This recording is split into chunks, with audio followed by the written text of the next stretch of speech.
Carrot കൊച്ചുമുത്ത് pakoda. പേര് കേട്ടിട്ട് ആരും ടെൻഷനൊന്നും അടിക്കേണ്ട. പേരിൻ്റെ അത്ര വലിയ പാടൊന്നുമില്ല നമുക്ക് ഈ റെസിപ്പി ഉണ്ടാക്കിയെടുക്കാൻ. വളരെ പെട്ടെന്ന് തന്നെ നോമ്പുതുറയ്ക്ക് ഒരു സ്നാക്ക് നമുക്ക് റെഡിയാക്കി എടുക്കാം. അപ്പോൾ ഞാനിവിടെ കപ്പ് ക്യാരറ്റ് ഗ്രേറ്റ് ചെയ്തെടുത്തിട്ടുണ്ട്. അപ്പോൾ കപ്പ് ക്യാരറ്റിനുള്ള അളവാണ് ഞാനിവിടെ എല്ലാം എടുത്തിരിക്കുന്നത്. അപ്പോൾ ക്യാരറ്റിൻ്റെ അളവ് കൂടുന്നതിനനുസരിച്ച് ബാക്കിയെല്ലാം കൂട്ടിയെടുക്കണം കേട്ടോ. പിന്നെ അതിലേക്ക് 4 തണ്ട് കറിവേപ്പില അതൊന്ന് ജസ്റ്റ് ഒന്ന് രണ്ടായിട്ട് കട്ട് ചെയ്തിടണം. പിന്നെ ഒരു ചെറിയ കഷ്ണം ഇഞ്ചി, ഒരു പച്ചമുളക് ഇതും ചെറുതായിട്ട് അരിഞ്ഞത് ഇട്ട് കൊടുക്കുക. ഇനി പൊടികൾ നമുക്ക് ചേർത്ത് കൊടുക്കാം. ആദ്യം 3 വലിയ ടേബിൾ സ്പൂൺ കടലമാവ് ഇട്ട് കൊടുക്കണം.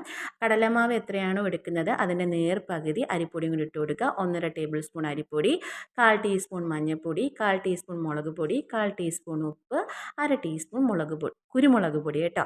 എന്നിട്ട് കുറച്ച് വെള്ളം ഒഴിച്ചിട്ട് ഇതേപോലെ കയ്യിൽ ഒട്ടി വരുന്ന പരുവമുണ്ടല്ലോ, ആ പരുവം വരെ ആകുന്നത് വരെ ഒന്ന് കുഴച്ചെടുക്കുക. എന്നിട്ട് ചെറിയ ചെറിയ ബോൾസ് ആക്കിയിട്ട് ഉരുട്ടിയെടുത്ത് എണ്ണയിലിട്ട് മീഡിയം ടു ലോ ഫ്ലെയിമിലിട്ട് നമ്മളൊന്ന് വറുത്ത് കോരിയെടുത്താൽ നമ്മുടെ ക്യാരറ്റ് കൊച്ചുമുത്ത് പക്കോട ഇവിടെ റെഡിയായി കിട്ടും.